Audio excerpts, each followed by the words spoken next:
sayang ano, graduate na si Senador Coco Pimentel, magaling sana. Kaya lang, okay lang 'yon, may kapalit naman at tatlo ang mahigpit na kapalit. Itong si Tito Soto, si Lacson at saka si Kiko Pangilinan. Sa ngayon kasi ang mga pronouncements ni Tito Soto, ni Ping Lacson ay medyo maganda. Talagang ang stand ni Ping Lacson at saka ni Tito Soto para sa kanila, mali yung mga ginagawa ng mga pro-Duterte senators na parang sila na yung nag-aabogado. Mga judges sila, mga senator judges sila, pero sila na yung nag-aabogado para kay Sara. Kaya maganda yung mga pananindigan ngayon ni Tito Soto at ni Lacson. Siyempre si Kiko, inaasahan na natin yan. Abogado yan. At kasama talaga yan ni Senadora Risa. Kaya itong tatlong ito, magiging malaking tulong ito kay Senadora Risa. Kasi sa ngayon, ang tumitindig talaga sa Senado, si Senadora Risa at saka si Coco Pimentel. Ang problema kay Coco Pimentel, natapos na yung kanyang termino, graduate na siya sa Senado, hindi na siya makakasama sa impeachment trial. Kaya marami ang nagsasabi, paano ba yan, attorney? Malaking kawalan si Coco Pimentel. Pero hayaan nyo, malaki nga talagang kawalan, pero mayroon namang pumalit. Itong tatlong ito, malaking tulong ito kay Senadora Risa. Sa parte naman ng mga pro-Duterte, madadagdag naman sa kanila si Marcoleta. Inaasahan na yan na itong si Marcoleta magiging mas garapal pa nga ito kila Kapadilla, kila Bato, kila Bongo. Mas magiging garapal yan si Marcoleta. Garapal na makasara yan. Kaya ito, kung doon sa Kamara hindi ito makapurma si Marcoleta, pero pagdating sa Senado, ano naman ang panlaban sa kanya ng mga tulad nila Siyempre ilalampaso niyan ang mga tulad nila. Kung ang kadiskusyon lang naman ay sila Erwin Tulfo, mahihirapan. Mahihirapan kay Marcoleta. Pero salamat na lang at nandyan si Risa, si Kiko, itong si Lacson sa si Soto. Kaya medyo maganda ang magiging paninindigan ng mga senador na ito. Sabi ni Jess Ranyula, kasama rin siyempre si Bam. Oo, kasama naman dyan si Bam. Kaya lang si Bam kasi pagdating sa issue ni Sara, pagdating sa impeachment, hindi masyadong matigas ang posisyon ni Bam. Naalala nyo nung panahon ng kampanya, yung stand ni Bam Aquino, sabi niya, hindi ko nakikita na issue para sa mamamayan ang impeachment ni Sara. Medyo hindi maganda yung stand niya na yun eh. Pero, ang naintindihan natin noon ng panahon ng eleksyon, syempre nangangampanya si Bam, kailangan niyang makakuha ng boto galing sa pro-Duterte. Kaya hindi siya masyadong naging matigas kontra kay Sara noon. Kaya lang ngayon dapat na siya, nanalo naman na siya, ilabas nyo na yung totoong kulay niya, wag na siyang matakot. Wag na siyang matakot at wag na mag-alangan. Noon kasi siyempre, nag-aalangan siya baka pagkaisahan siya ng mga DDS, hindi man lang siya makakuha ng boto sa mga ito. Samantalang kung hindi siya magiging hardline masyado kontra kay Sara, makakakuha siya ng boto sa mga DDS. Mukhang nag-paid off naman ang kanyang estratehiya. Yun na nga, nag-number 2 si Bam. Pero ngayon, iba na ito. Iba na ito. Dapat manindigan na si Bam. Kaya nga nitong nakaraang mga araw, hinamon ng akbayan si Bam Aquino. Sabi ng akbayan, Senator Bam, anong stand mo sa mga nangyayaring ito? Naglabas ng statement si Bam Aquino. Sabi ni Bam Aquino, nakahanda na siyang maging isa sa mga senator judges. Papakinggan niya daw ang mga ebidensya.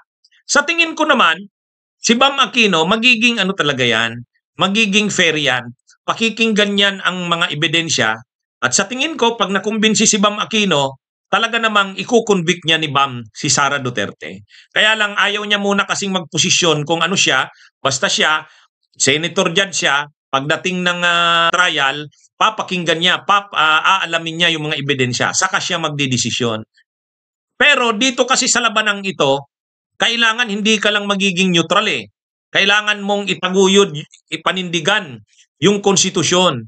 Kaya kailangan ni Senadora Risa ng katulong sa bagay na yan. Mukhang si Bam, hindi magiging ganun ang tindig ni Bam.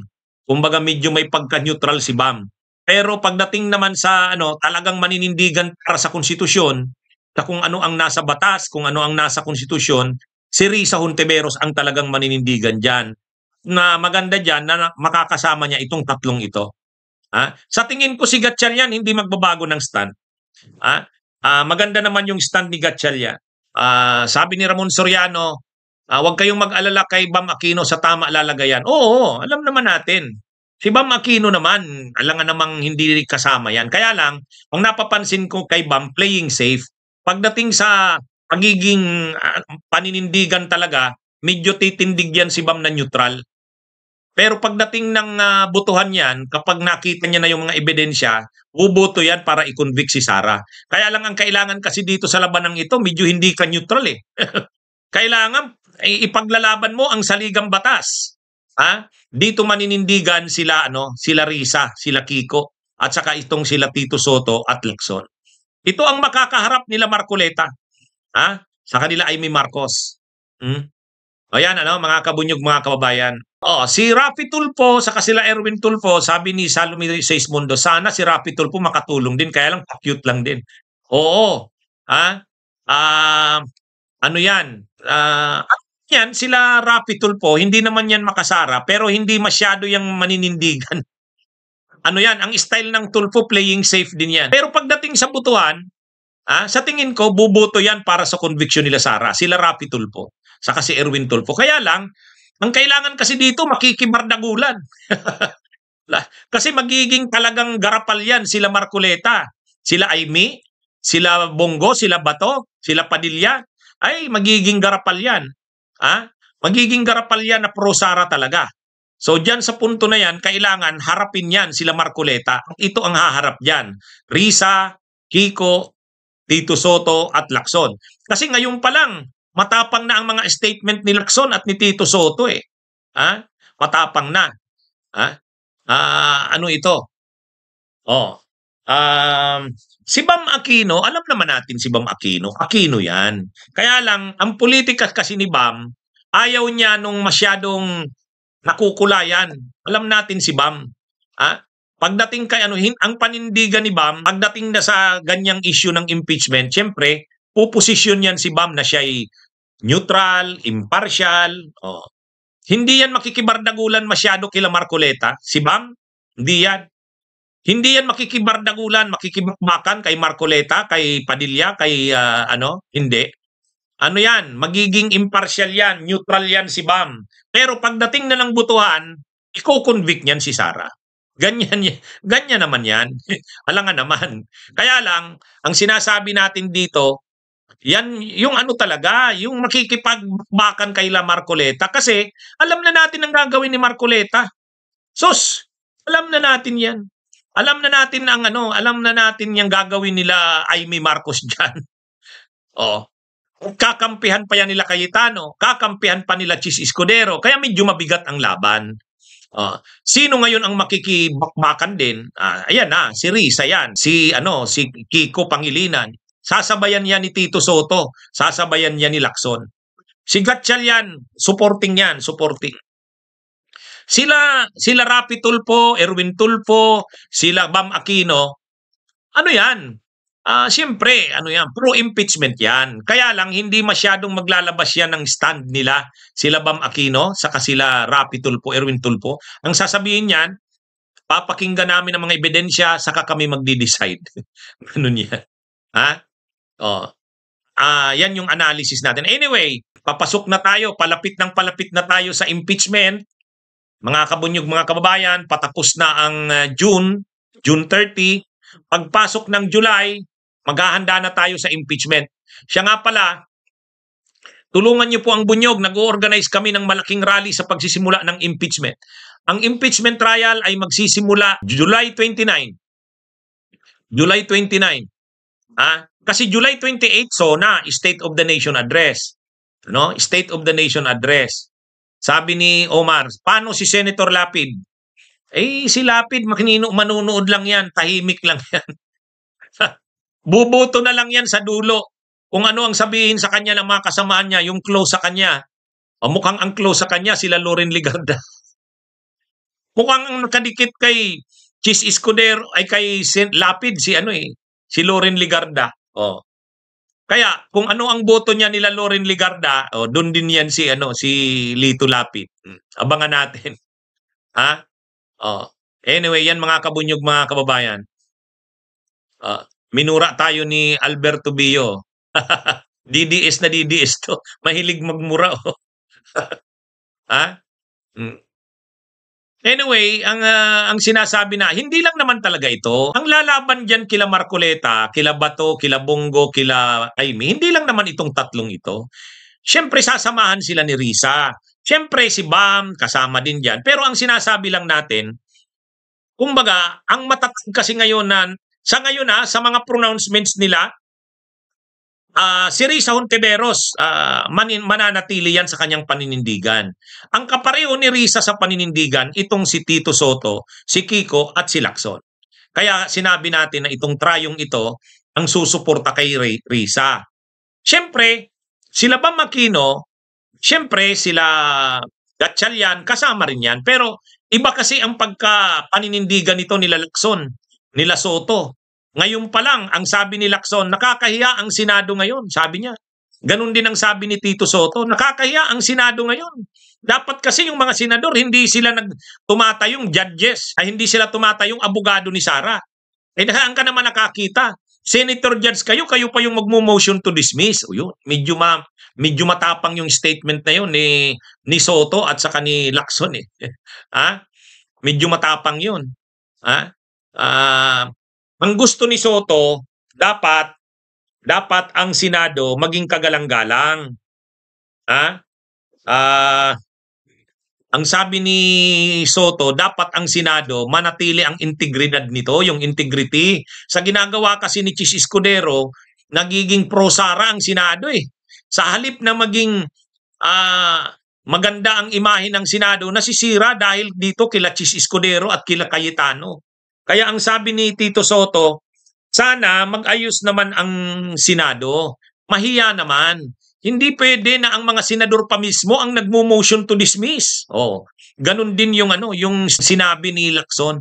Kaya medyo itong si Lacson at saka si Soto, pagdating sa impeachment ni Sara, makakasama ito ni Risa. Makakasama ito ni Risa. Sana hindi magbago, Sana hindi magbago itong si Lacson at si Soto. Kawawa naman kung ang halos titindig lang talaga ng matibay si Risa at saka si Coco. Ay si Kiko. Pinalitan pala si Coco ni Kiko. Pinalitan. Pero ang galing sana ni Coco, talagang Bartap Natcher. Hindi basta-basta nagpapasindak si Coco. Kahit dadalawa lang silang minority senators, silang dalawa lang ni Risa, hindi sila masindak ni Cayetano. Pero anyway, ang maganda naman dito, nadagdagan si Risa. Siyempre, nandyan si Kiko, si Bam, si Lacson, si Soto, si Gatchalian, yan, nadagdagan naman sila. Magtutulong-tulong yan. Magtutulong-tulong. Mga kabunyog, mga kababayan. Basta tayo, naghahanda na tayo sa pagsisimula ng impeachment trial. Magsisimula na tayo. Tulungan niyo po ang bunyog, malaking mobilization po. Na ang gagawin natin. Mas malaki pa kaysa ginawa natin noong June 9, June 10 at June 11. Mas malaki pa doon. Kasi na ito impeachment trial na talaga ito. Impeachment trial na. Sabi ni Lily Dumalyang, mabuhay ka, Attorney Enzo, maski di ka nanalo, naniwala kami sa iyo. Ay naman po tayo Hindi naman po nakadepende sa panalo. Ang paninindigan ko, hindi naman. Ang sabi ko, kung manalo ang bunyog, makaupo ako sa Kongreso, maririnig nyo ang mga pakikipaglaban ko sa Kongreso. Pero kung hindi naman tayo manalo, tuloy pa rin ang laban. Hindi naman nakadepende sa panalo sa Kongreso ang pakikipaglaban ko. Di ba? Yun? Basta ako, ang importante sa akin yung aking paninindigan. Hindi man manalo ang bunyog, hindi natin ibebenta ang ating paninindigan. Ganun tayo. Noong 2022, ang bunyog identified kay Leni Robredo. Pero ngayon kasing 2025, karamihan ng mga supporters ni Leni, mas binoto nila bayan sa mamamayang liberal. Kaya yung bunyog, talaga yung bumoto sa bunyog lang talaga yun Ang problema kasi sa party list, isa lang yung bubutuhan. Isa lang yung bubutuhan sa party list Yung mga kakampings at saka mga dilawan, mas binoto nila akbayan sa mamamayang liberal ni Laila. Siyempre, ang mga kakamping at Mas Dilawan, mas boboto sila sa akbayan ni Chel Diokno at saka sa mamamayang liberal ni Laila de Lima. Mas kilala siyempre sila Chel Diokno at sila Laila de Lima. Kaya ang problema, sabi ng mga kakampings at mga Dilawan, Torny, paano ba yan? Isa lang pala ang pwedeng butuan sa party list. Paano ba yan? Nalilito kami. Gusto sana namin kayong iboto, yung Bunyog. Gusto namin maupo ka sa Kongreso. Kaya lang, syempre, liberal kami. Miyembro kami ng Liberal Party. Alam nga namang hindi namin iboto ang mamamayang liberal ni Laila. Ganun din yung mga akbayan. Sabi nila, attorney, ano ba yan? Isa lang kasi ang pwedeng butuan. Kung 3 man lang sana ang bubutuan namin. Ibubuto namin, mamamayang liberal, akbayan, Bunyog. Ay kaya lang, isa lang eh. Isa lang. So anyway, ang nakuhang boto ng Bunyog ay 93,000. Ibig sabihin yan, yun talaga yung Bunyog. Yan talaga yung Bunyog. Anyway, basta tayo, hindi tayo, manalo o matalo man tayo, tuloy ang laban. Hindi naman tayo nakadepende dyan. Sabi ko nga, sa isang banda rin, mabuti rin hindi tayo nanalo eh. Bakit? Alam mo, kung manalo tayo, nakakapagod yan sa Kongreso. Nakakapagod sa Kongreso. Samantala ngayon, ang nagiging mag-vlog, magpaliwanag ng nangyayari sa bansa. Pangalawa, mag-organize ng bunyog sa iba't ibang lugar ng Pilipinas. Pangatlo, nagtuturo po ako sa College of Law at sa graduate school. Kaya, yun, nag-i-enjoy na ako sa ganun. Okay na yun. Nagbablog tayo kasi maraming napapaliwanagan. Tulad kagabi, nag-discuss ako ng tungkol sa Israel sa Iran. Sabi, attorney, ang galing mo pala. Ang dami mong alam sa history. Sabi ko, bihira kasi ako mag-discuss ng mga history. Kasi ang mga discussions ko tungkol sa Pilipinas, sa nangyayari sa bansa. Kaya lang, sa nangyayari kasi ngayon, matindi itong tensyon ng Israel, hidwaan ng Israel at ng Iran. Kaya maraming mga viewers natin, followers, ang gustong malaman din, ano bang nangyayari dyan? Kaya diniscuss ko kagabi. Maraming natuwa. Sabi nila, naliwanagan kami, attorney. Hayaan nyo, sa susunod, magdi-discuss pa ako. Kung gusto nyo ng mga international issues, magdi-discuss tayo. Salamat sa pag-appreciate nyo ng mga ginagawa ko. Okay? Okay, mga kabunyog, mga kababayan. Sa ating mga viewers, kila Litries, kila Lourdes Lorne, kay Sakura 35, salamat sa inyo sa patuloy na suporta. Si Ronel Santiago, si Masigla Love TV, batiin natin si Eduardo La Rosa, nanonood sa atin sa Taytay Rizal. Si Rebecca Bandol, si Argo, si Francis Tesorero. Good morning, Francis. Okay, so magandang araw sa inyong lahat, mga kabunyog, mga kababayan. Muli po, magandang araw. Bunyog, bunyog, halikan na kasama ka. Bunyog, kapag buklod ay may pag-asa. Luzon, Visayas, Mindanao, isa ang pananaw. Sa bagong Pilipinas ang bunyog isisigaw. Bunyog.